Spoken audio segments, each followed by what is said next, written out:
主日学校，主日学校是我们儿童大家庭，敬爱天父，同胞相亲，快乐团契的新生命。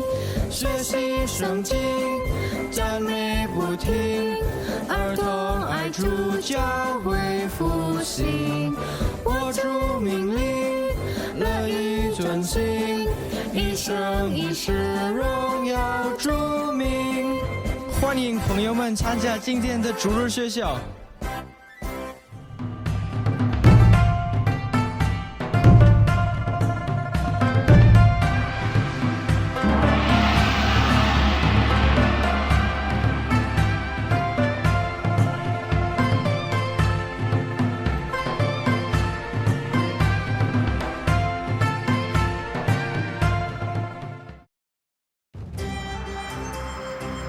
Hai anak-anak semua, Xinyan Kuai-le, Happy Chinese New Year, selamat tahun baru Imlek.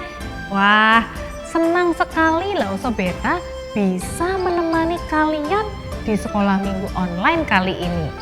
Sebelum kita mulai ibadah, yuk kita datang ke hadapan Tuhan, kita berdoa dulu. Meskipun kita online, tetap kita harus punya sikap doa yang baik, yang benar. Kita mau belajar untuk menghargai Tuhan. Kita menghadap Tuhan harus dengan sikap yang benar. Yuk, mari kita berdoa. Tuhan Yesus, terima kasih kalau Tuhan masih melindungi, menjaga kami semua. Kami juga mengucap syukur kalau kami boleh merayakan tahun baru Imlek bersama dengan keluarga kami. Terima kasih Tuhan. Sebentar lagi kami akan mulai sekolah minggu online. Tolong Tuhan pimpin, Tuhan perlengkapi kami semua. Di dalam nama Tuhan Yesus kami sudah berdoa. Amin.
Beberapa hari yang lalu, sebagian dari kita merayakan tahun baru Imlek atau bahasa kerennya apa? Xinjia. Nah, memang saat ini kita mungkin belum bisa bebas kumpul-kumpul. Kalau dulu itu kan kita muter ke rumah popok, kungkung, terus muter lagi kemana. Nah, karena sekarang masih ada COVID, jadi kita tidak bisa sebebas dulu anak-anak. Tapi tidak apa-apa ya, biarpun mungkin kita tidak bisa kumpul-kumpul dengan banyak orang, kita tetap bisa merayakan tahun baru Imlek dengan hati yang penuh sukacita. Karena Tuhan selalu menyertai kita.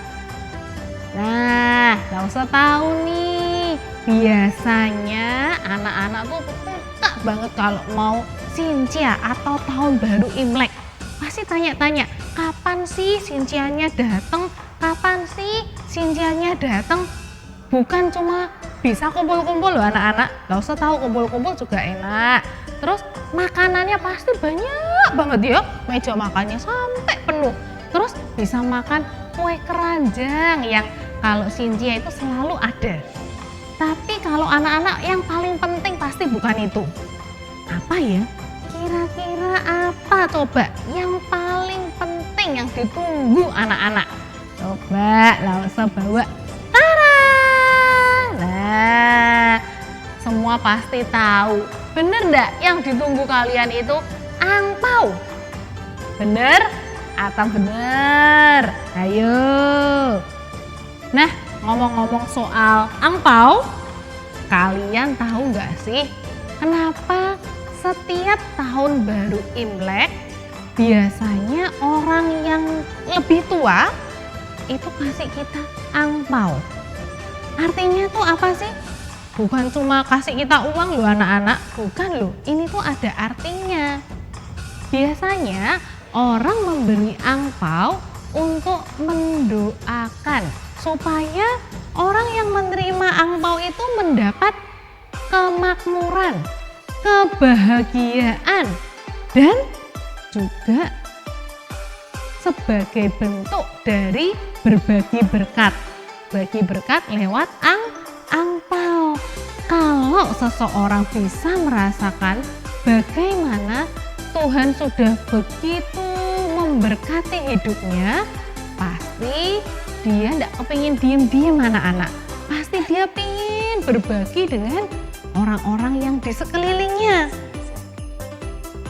Hari ini Lausa Berta mau ajak kalian mendengar sebuah cerita tentang orang-orang yang ingin berbagi berkat dengan teman mereka.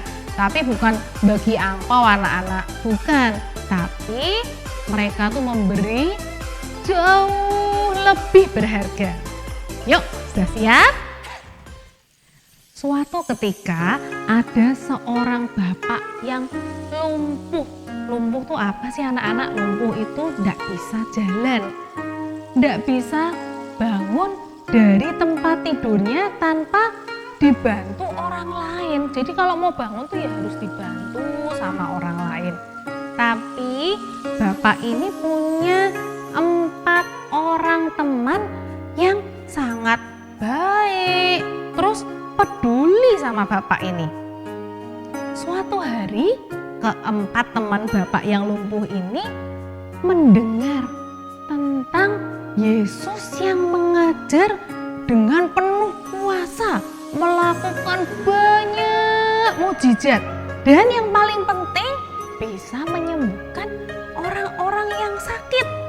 Wah, keempat orang ini pingin anak-anak teman mereka yang lumpuh tadi bisa disembuhkan. Maka mereka membuat sebuah tandu. Tandu itu kayak tempat tidur gitu anak-anak. Dan bersama-sama membawa teman mereka di atas tandu untuk ketemu siapa? Ketemu Tuhan Yesus. Tapi anak-anak kan tahu Tuhan Yesus itu terkenal. Dan biasanya kemanapun Tuhan Yesus pergi, ada banyak sekali orang yang datang berkerumun. Untuk apa?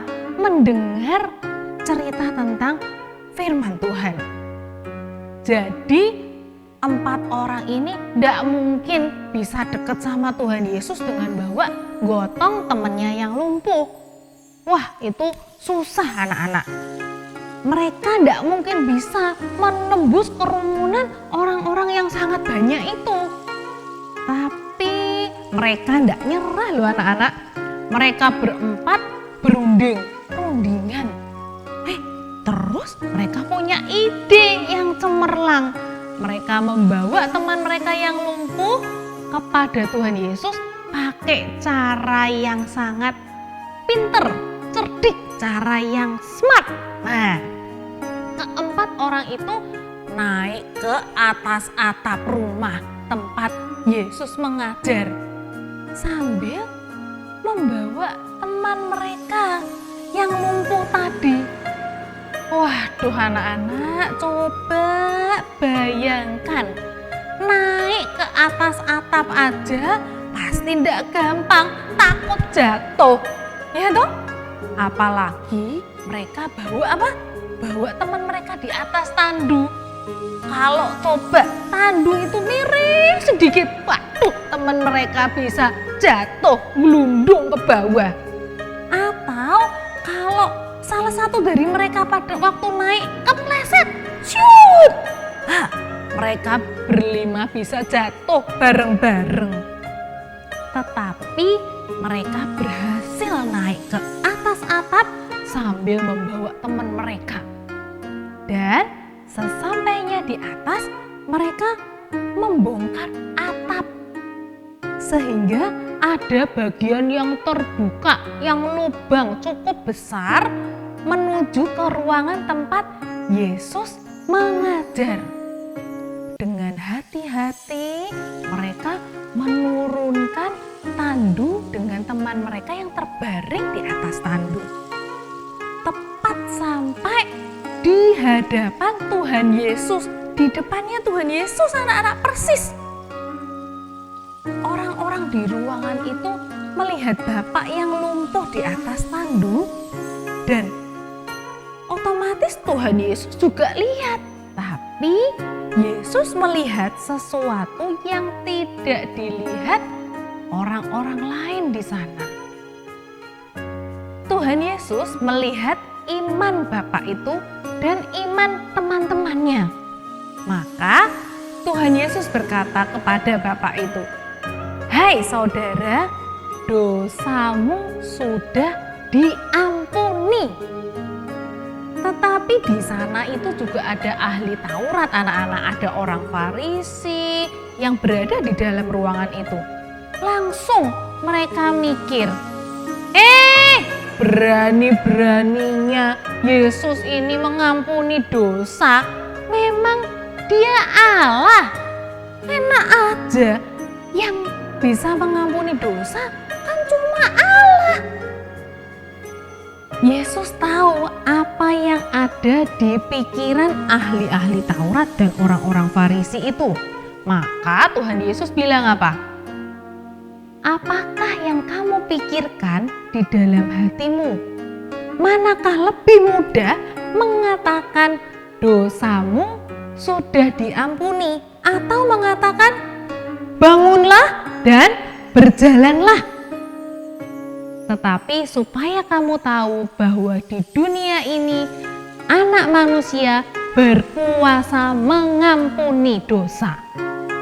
Kepada Bapak yang lumpuh itu, Yesus berkata, "Bangunlah, angkatlah tempat tidurmu dan pulanglah ke rumahmu." Dan apa yang dilakukan Bapak itu anak-anak? Bapak itu yang lumpuh tadi, dia bangkit berdiri, ia mengambil tandunya dan berjalan pulang bersama teman-temannya sambil memuliakan Allah. Semua orang yang ada di sana takjub, heran melihat kejadian itu. Dan mereka pun ikut memuliakan Allah. Yesus telah menunjukkan kepada mereka bahwa Ia itu berkuasa menyembuhkan sakit penyakit dan berkuasa untuk mengampuni dosa. Karena Ia benar-benar Allah. Anak-anak, kalau waktu itu Lause ada di dalam ruangan tempat Yesus mengajar, terus tiba-tiba Lause lihat, ada tandu diturunkan lewat atap. Di atas tandu ada Bapak yang lumpuh. Lauso mungkin juga berpikir sama kayak orang-orang yang ada di sana. Pasti Lauso berpikir, oh bapak ini minta disembuhkan dari sakitnya. Tapi ternyata waktu Tuhan Yesus melihat bapak itu, dia tidak langsung berkata, "Hai bapak, bangunlah dan berjalanlah."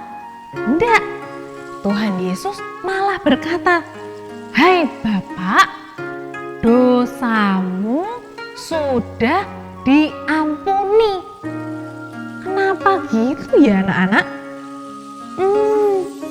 Ternyata Tuhan Yesus lebih tahu dari kita semua bahwa yang paling dibutuhkan oleh setiap orang itu adalah pengampunan dosa. Tuhan Yesus juga tahu bahwa seandainya Bapak itu bisa berjalan, tetapi ia tidak dibebaskan dari dosa-dosanya, maka ia akan menuju kepada kebinasaan atau kematian yang kekal.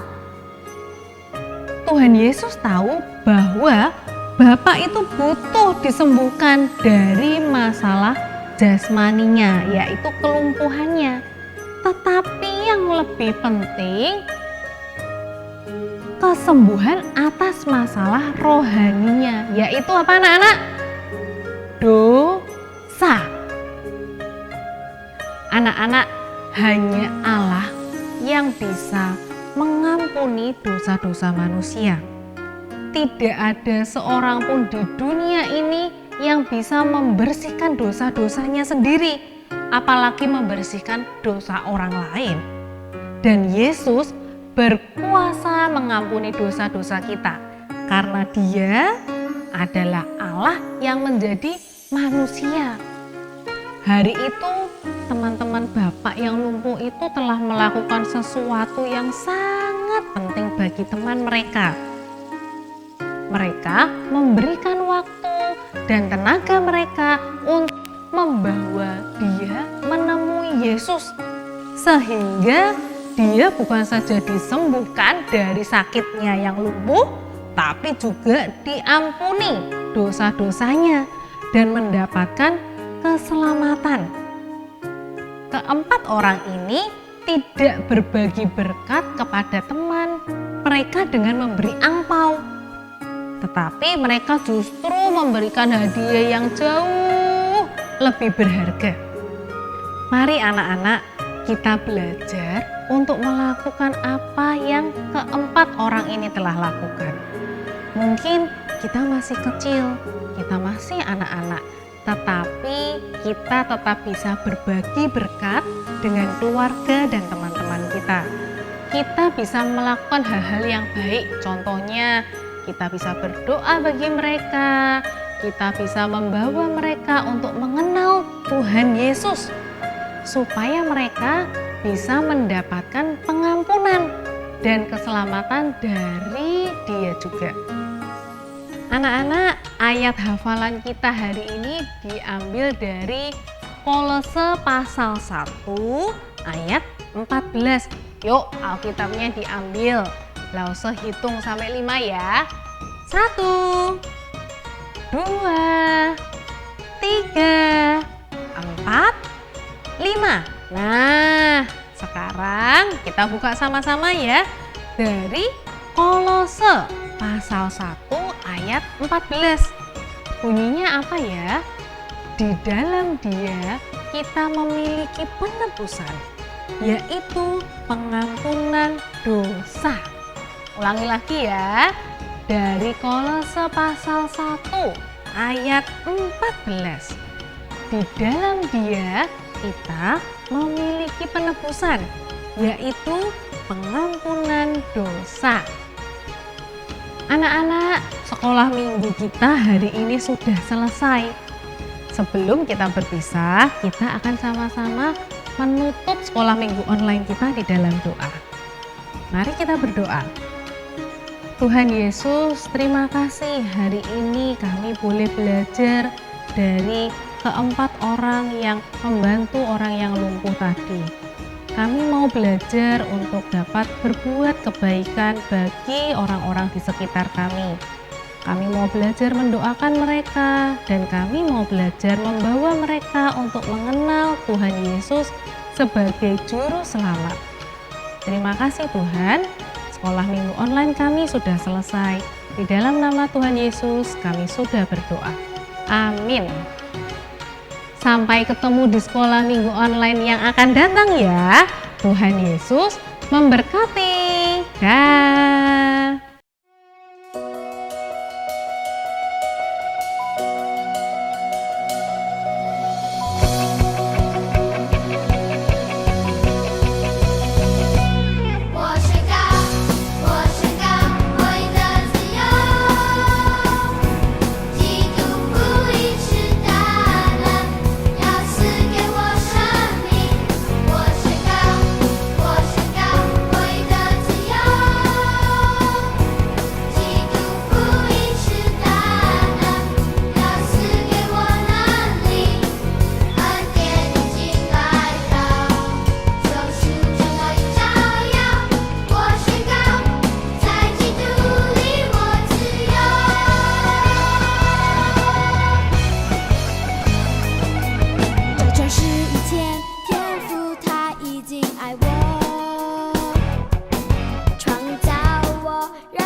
Ayat persembahan hari ini diambil dari Mazmur 54 ayat 8 yang berbunyi, dengan rela hati aku akan mempersembahkan korban padamu. Bersyukur sebab namamu baik ya Tuhan.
注热水只会完毕，我们要回家记。